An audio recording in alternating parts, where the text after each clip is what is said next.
गंगा किनारे खड़े हैं और केवट जी से कहते हैं, केवट जी अपनी नाव यहाँ पर लेकर आइए। मागे नाव ना केवट आना, कहे तुम्हार मरम मैं जाना।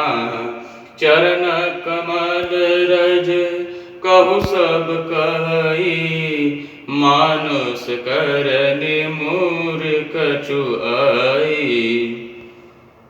श्री राम जी ने केवट से नाव मांगी पर वह लाता नहीं। वह कहने लगा, मैंने तुम्हारा मर्म भेद जान लिया है। लक्ष्मण जी सोचे और बोले, भैया इतने समय से मैं आपके साथ रहता हूँ, मैं आज तक आपका मर्म नहीं जान पाया, और इसको मिले अभी 2.5 मिनट भी नहीं हुआ और ये आपका मर्म जान गया। केवट जी बोले, हाँ सब जान गया हूँ।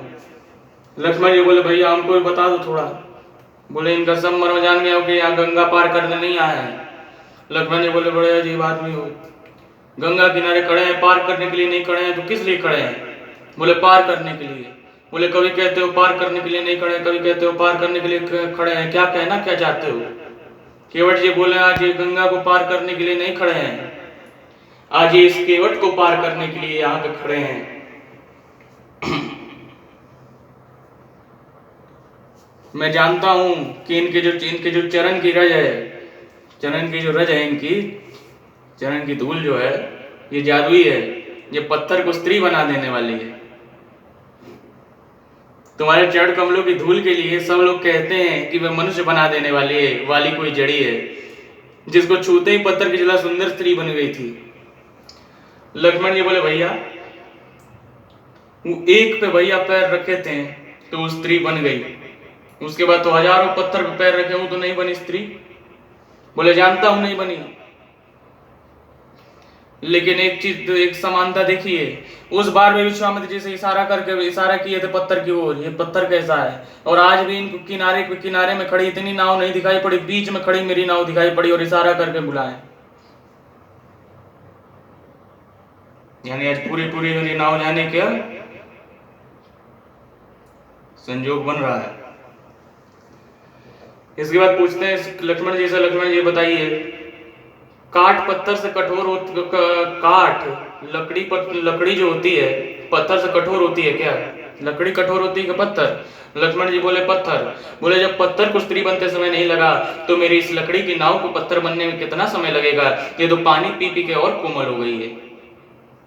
इस प्रकार मेरी नाव उड़ जाएगी, मैं लुट जाऊंगा अथवा रास्ता रुक जाएगा जिससे आप पार ना हो सकेंगे, और मेरी रोजी रोटी मारी जाएगी। बोलते हैं, देखिए प्रभु, मेरे जो बाबा जी थे वो भी नाव चलाएं, उसके बाद मेरे पिताजी नाव चलाएं, और अब मैं नाव चला रहा हूं। पूरे दिन नाव चलाता हूं और घर जाता हूं शाम को, तो जितना कमाता हूं उसी की रोटी बनती है। घर में छोटे छोटे बच्चे हैं, एक पत्नी है। मेरी रोजी रोटी मारी जाएगी, मेरे कमाने खाने की राही मारी जाएगी। ए प्रतिपालौ सब परिवारु, नहीं जानो कछु और कबारू।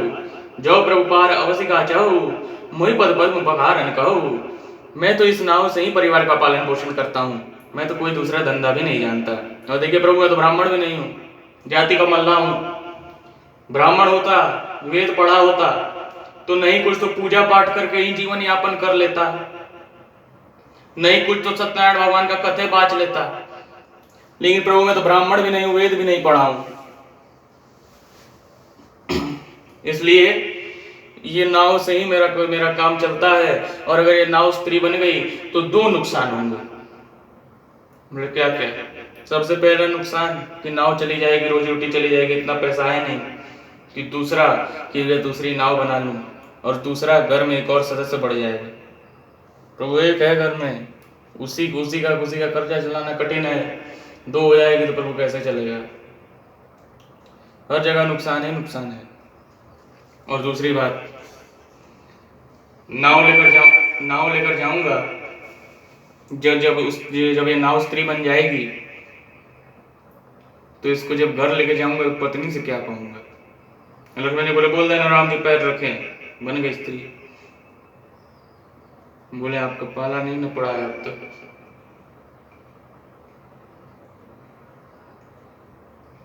बोले तब से इतने देर से राम जी को समझा रहे हो, पत्नी को नहीं समझा सकते हो? केवट जी बोले इनको समझाना आसान है।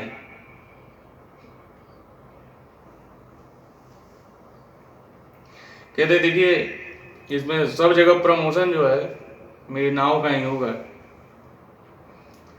मैं तो जाति का मल्ला रह जाऊंगा और मेरी जो नाव है वो स्त्री बन जाएगी, ब्राह्मणी बन जाएगी। कहेगी अपना अलग घर बनाओ, अलग रहो, मेरे साथ मत रहो।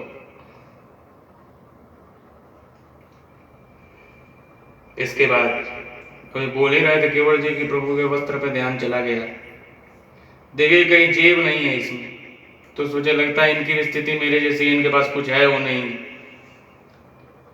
बोले प्रभु आपकी शपथ खाता हूँ, आपके पिता दशरथ जी की शपथ खाता हूँ, पांव धोऊंगा, नाव पे बैठाऊंगा, गंगा पार कराऊंगा, लेकिन प्रभु उतरा ही नहीं लूंगा, बदले में कुछ भी नहीं लूंगा।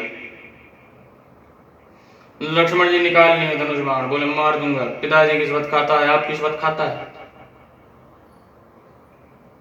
बोले मारिए। केवल जी बोले मारिए, मारेंगे तो इसमें मेरा बहुत फायदा है। बोले इसमें कैसे तुम्हारा फायदा है? बोले लोग कहते हैं मृत्यु के समय इंसान के मुख से केवल एक बार राम निकल जाए तो उसका उद्धार हो जाता है। मैं जब मरूंगा तो मेरे सामने साक्षात राम होंगे, इससे अच्छी मृत्यु किसकी होगी, मारो। बोले दूसरी बात, लोग कहते हैं मृत्यु के समय संतान के हाथों एक बूंद भी गंगाजल मुख में चली जाए तो इंसान का उद्धार हो जाता है। मेरे तो बच्चे छोटे छोटे हैं, वो सब कहाँ कर पाएंगे। लेकिन जैसे ही मुझे बाड़ा लगेगा मैं गंगा जी में कूद जाऊंगा और तब तक पीऊंगा जब तक प्राण न निकल जाए। मारिए। लक्ष्मण जी धनुष बाण रख दिए, बोले मारने योग्य नहीं है ये। चौपाइयों का दर्शन करते हैं।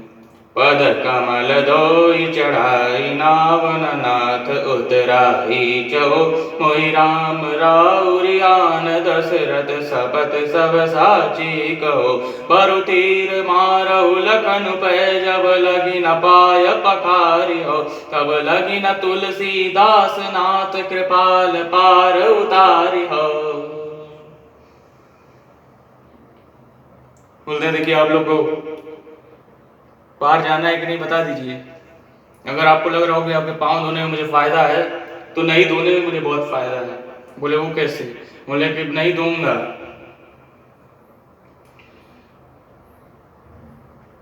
तो आप लोग इसी पार रह जाएंगे, क्योंकि अगर मैं आपको नाव पे नहीं बैठाऊंगा तो यहाँ पे जितने मल्लाह हैं किसी की हिम्मत नहीं है आपको बैठा ले यहाँ पर, तो कोई मल्लाह आपको नाव पे बैठाएगा नहीं। इसका अर्थ है आप इसी पार रह जाएंगे, और इसी पार रह जाएंगे तो रोज दिन हमें दर्शन प्राप्त होगा। इसमें भी मेरा लाभ है। जब केवट जी पांव धुलवाने की बात करते हैं प्रभु शांत चुप हो जाते हैं। अब केवट जी बोलने देखिए आपको पांव धुलवाना है कि नहीं धुलवाना है तो साफ साफ बोल दीजिए, दूसरा रास्ता बता देता हूँ। लक्ष्मण जी बोले दूसरा रास्ता भी है? बोले है। आगे जाइएगा तो एक रास्ता है जहाँ तक केवल घुटने तक पानी है, वहां से आप लोग को पार करवा दूंगा।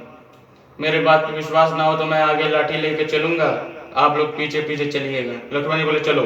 बोले अभी नहीं, रात को लेके चलूंगा। बोले अभी क्या दिक्कत है? बोले प्रभु इस वक्त बोनी का समय है, मेरी बोनी भी नहीं हुई है, और दिन दहाड़े मुझे कोई ले जाता हुआ देख लिया तो कौन मेरी नाव पे चढ़ेगा? सब लोग तो उधर से ही पार करने लग जाएंगे। इस तरह मैं अपनी रोजी रोटी पे अपने लात मार दूंगा, इसलिए इस समय नहीं, रात को लेके चलूंगा।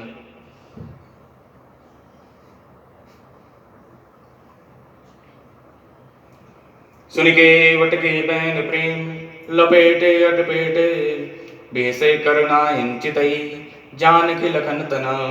केवट के प्रेम से लपेटे हुए अटपेटे वचन सुनकर करुणा धाम से रामचंद्र जी जानकी जी की ओर और लक्ष्मण जी की ओर देखकर हंसे। कृपा कृपा सिंधु बोले मुस्काई, सोई करु जे तब नाव न जाई, बेगियानु जल पाय पखारू, होत विलंब उतारहि पारू। कृपा के समुद्र श्री रामचंद्र जी ने केवट से मुस्कुराकर बोले भाई तू वहीं कर जिससे तेरी नाव ना जाए, जल्दी पानी ला और पैर धो ले, देर हो रही है, पार उतार दे। केवट जी अपने गांव जाते हैं, परिवार वालों को भेजते हैं, जाओ घेर लेना, प्रणाम करके घेर के बैठ जाना, गोरे वाले से बात मत करना, बाण मार देंगे, जो सांवले वाले उनसे बात करना। परिवार वाले गए, प्रणाम करके घेर के बैठ गए। केवट जी गांव से एक छोटा सा कठौता लेकर आए। लक्ष्मण जी जैसे कठौता देखे पूरे शरीर में आग लग गया। बोले देख रहे हैं इतनी देर से खड़ा किया है और अब जानबूझ के छोटा कटौता लेकर आए कि और देर खड़ा कर सके। केवट जी बोले प्रभु छोटा आदमी हूं, छोटे आदमी के यहाँ सब कुछ छोटा होता है, मेरे यहाँ इससे बड़ा कोई बर्तन नहीं है। जास नाम सुमिरत एक बारा, उतरई नर अनुभव सिंधु अपारा, सोई कृपाल केवटई निहोरा, जेहि जऊ किय तिहु पगउ ते थोरा। एक बार जिनका नाम स्मरण करते ही मनुष्य अपार भवसागर को पार उतर जाते हैं, और जिन्होंने वामन अवतार में जगत को 3 पग से भी छोटा कर दिया था, 2 पग में ही त्रिलोक को नाप लिया था, वहीं कृपालु श्री रामचंद्र जी गंगा जी से पार उतरने के लिए केवट का निहोरा कर रहे हैं। प्रभु के इन विचारों को सुनकर गंगा जी की बुद्धि मुंह से खिंच गई थी कि ये साक्षात भगवान होकर भी पार उतरने के लिए केवट का निहोरा कैसे कर रहे हैं। परंतु समीप आने पर अपनी उत्पत्ति स्थान पद नखों को देखते ही उन्हें पहचान कर देवनंदी गंगा जी हर्षित हो गईं। वे समझ गईं कि भगवान नरलीला कर रहे हैं, इससे उनका मोह नष्ट हो गया और इन चरणों का स्पर्श प्राप्त करके मैं धन्य होंगी। गंगा का जल होता है, पानी नहीं। केवट जी बोल दिए गंगा का पानी। लक्ष्मण जी बोले इतना भी नहीं जानते हो, गंगा का पानी नहीं, गंगा का जल होता है। केवट जी बोले था तो एक जल ही, लेकिन इसमें हमने पशु और वस्त्र धो धो के इसको पानी बना दिया। आज जब इससे इनके चरण धुलेंगे तो ये वापस जल बन जाएगा। कटौते में जल भर कर लेकर आए हैं। इतना छोटा कटौता था, एक बार में एक ही पैर हुआ। फिर दूसरी बार जल लेकर आए, पखारने लगे जी। अति आनंद उमगे अनुरागा, चरण सरोज पखारन लागा, बरसी सुमन सुर सकल सियाही, हे सम पुण्य पंजु को नाही। अत्यंत आनंद और प्रेम से उमग कर वह भगवान के चरण कमलों को धोने लगा। सब देवता फूल को फूल बरसाकर सिहाने लगे कि इसके समान पुण्य का राशि कोई नहीं है। दूसरी बार लेकर आए, दूसरी बार धोए। अब बोले जिस धूल को मैं हटाना चाहता था वो तो फिर आपके पैरों में लग गई। राम जी बोले ऐसे कितनी बार धोगे? बोले बस एक बार और धोऊंगा, उसके बाद मेरे गमछे पे पैर रख लीजिएगा। तीसरी बार लेकर आए, तीसरी बार पांव धोए, गमछे पे पैर रखवाए, तीनों बार चरणामृत चरण तक अपने पी लिए। इसके बाद लक्ष्मण जी बोले चलो बैठाओ, पार करवाओ। बोले प्रभु थोड़ा सा पुण्य अपने परिवार में भी बांट दें। लक्ष्मण जी बोले 3 बार धोया है, अपने पिया है, 3 बार में इसको परिवार वाले याद नहीं आए, अब इसको परिवार वाले याद आ रहे हैं। राम जी बोले दो लेने तो कोई नहीं। चौथी बार जल लेकर आए, परिवार वालों में चरणों तक बांटे। चरणों को धोकर और सारे परिवार सहित स्वयं उस जल को चरणों तक को पिए हैं। और उसके बाद लक्ष्मण जी बोलते हैं, अब क्रोध में आ गया, बोले अब तो कोई बाकी नहीं है। बोले प्रभु आप लोग चले जाएंगे, मुझे तो इसी गांव में रहना है, क्यों झगड़ा करवाते हैं? गांव वालों के लिए थोड़ा सा। फिर 5वीं बार केवट जी आते हैं, जल लेकर आते हैं, पाँव पखारते हैं, गांव वालों में चरणामृत बांटते हैं और एकदम बिल्कुल क्रोध में आ गए। लक्ष्मण जी बोले अब तो कोई बाकी नहीं है। अब केवट जी सोचे इनसे बोलूंगा तो ये बाण मार देंगे। राम जी से बोले प्रभु देखिए आप लोग तो कुछ समय से खड़े हैं, कुछ लोग तो बहुत समय से खड़े हैं, मैं अपने सारे पितरों की प्यास एक बार में ही बुझा देना चाहता हूँ, पितरों के लिए थोड़ा सा।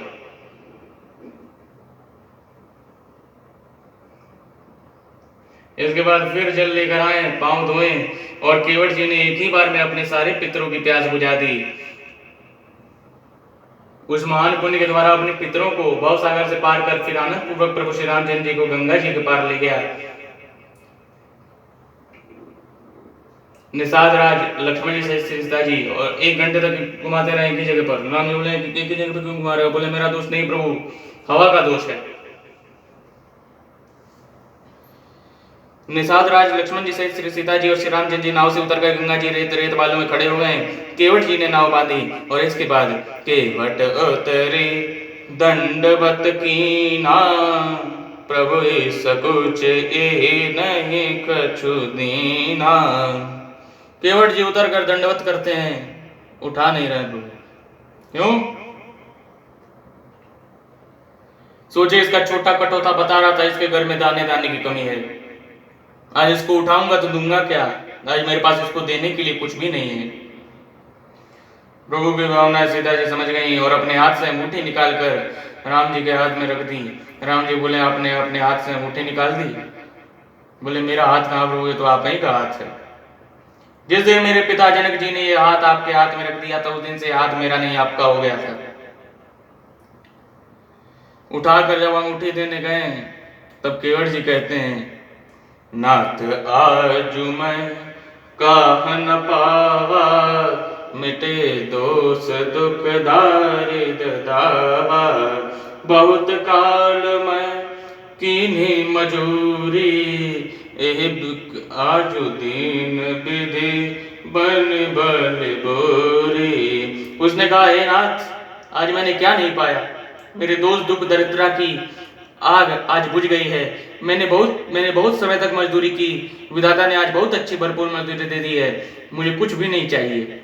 हे नाथ हे दीनदयाल आपकी कृपा से अब मुझे कुछ नहीं चाहिए। लौटती बार आप मुझे जो कुछ देंगे मैं प्रसाद में सिर चढ़ा कर ले लूंगा।